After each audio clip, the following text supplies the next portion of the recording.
कि सारे question same ही हैं। आप ये क्वेश्चन नंबर 3 को देखो, वही सारे स्टेप सेम ही हैं इसमें भी, कि y को इक्वल किया। ओहो,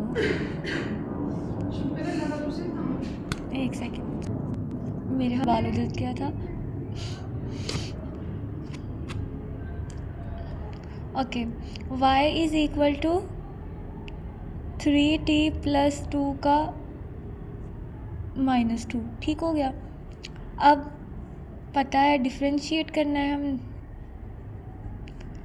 y plus del y is equal to 3 into t plus del t और +2 -2, ऐसे ही किया है ना। वही अब डेल y इधर, 3 इधर भी मल्टीप्लाई होगा, इधर भी मल्टीप्लाई होगा, तो क्या आ जाएगा 3t प्लस 3 डेल टी +2 -2 और -y की जगह क्या आ जाएगा 3t प्लस 2 का -2। Del y is equal to, अब वही हमने इन दोनों चीज़ों को इकट्ठा करना है ताकि हम कॉमन ले सकें। 3t plus 2 plus 3 del T -2, ये एज इट इज़ ही।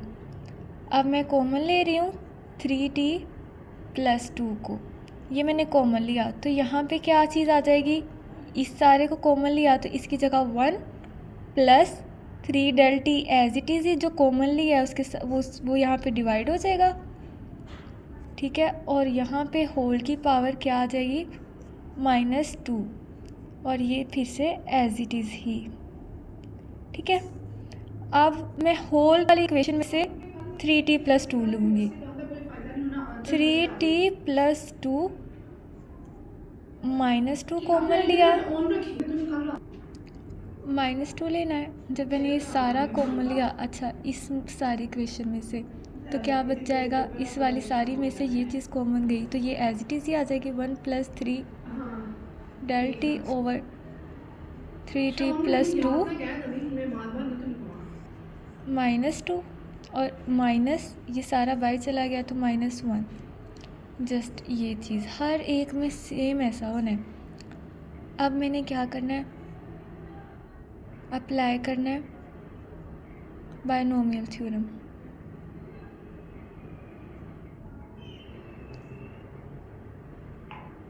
ठीक है, उसके अकॉर्डिंग क्या हो जाएगा, del y 3t plus 2 -2 as it is, यहाँ पे लगेगा वो 1 एज इट इज़, प्लस जो पावर होगी वो आ जाएगी आगे, फिर उसके साथ क्या आएगा, सारा एज इट इज़।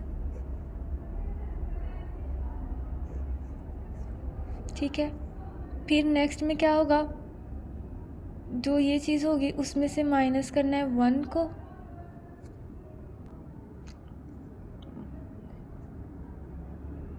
पहले -2 लगाना है, फिर -2 में से -1 करना है, और नीचे क्या आ जाएगा, यहाँ पे 1 का फैक्टोरियल, यहाँ पे 2 का फैक्टोरियल, और फिर यही चीज़ का स्क्वायर।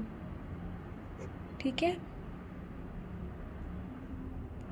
स्क्वायर, और ये सोन चलता रहेगा इन्फिनिटी तक, और -1 जो हमारे क्वेश्चन में था वो। अब देखो बच्चे कि ये +1 और ये -1 कैंसिल हो गया।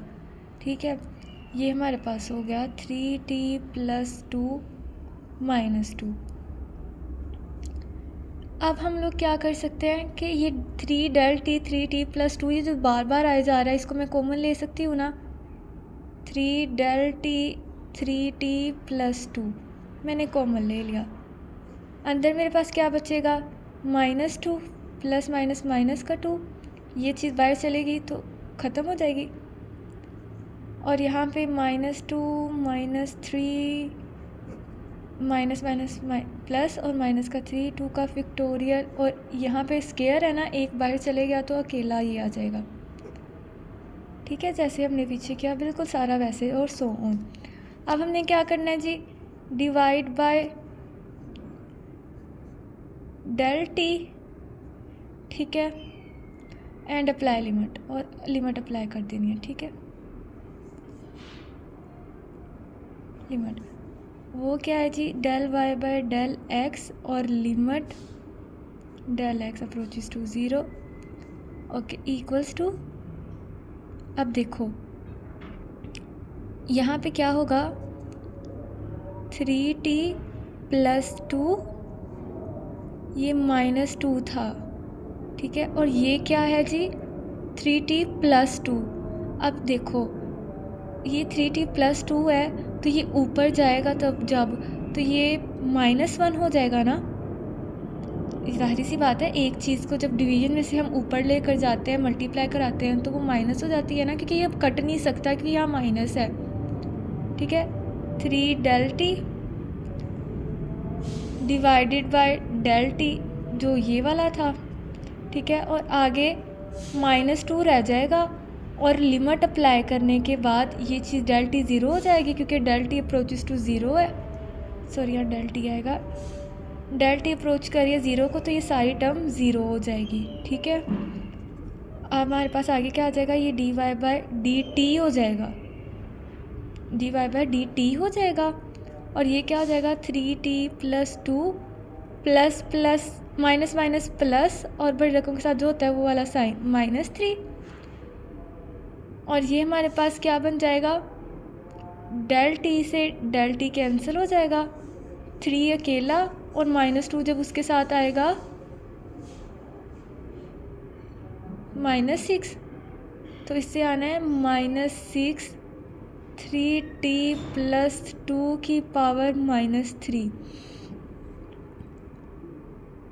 अच्छा, एक सेकेंड रुको बच्चे, इसमें ना इसको हम लोगों ने एक और तरीके से लिखना है, -6, इस तरीके से भी आपका आंसर ठीक है, और इसको हम नीचे डिवाइड कर देंगे तो भी आपका आंसर ठीक ही आएगा। दोनों में से कुछ भी कर सकते हो, ये आपका आंसर है। प्रोसीजर सारे ही सेम है, जस्ट लेंथ ही है, और ये बाय डेफिनेशन की निस्बत थोड़ा ज़्यादा आसान है, तो इसमें मिस्टेक ना हो। आपके टोटल इसमें कितने क्वेश्चन हैं, लेट मी सी, 5 क्वेश्चन हैं। 2 मैंने आपको करवा दिए हैं, एक बाकी बच्चे आपने खुद करने हैं। अगर नहीं होंगे तो आप मुझे बता देना, मैं आपको करा दूँगी। सारे बिल्कुल सेम है।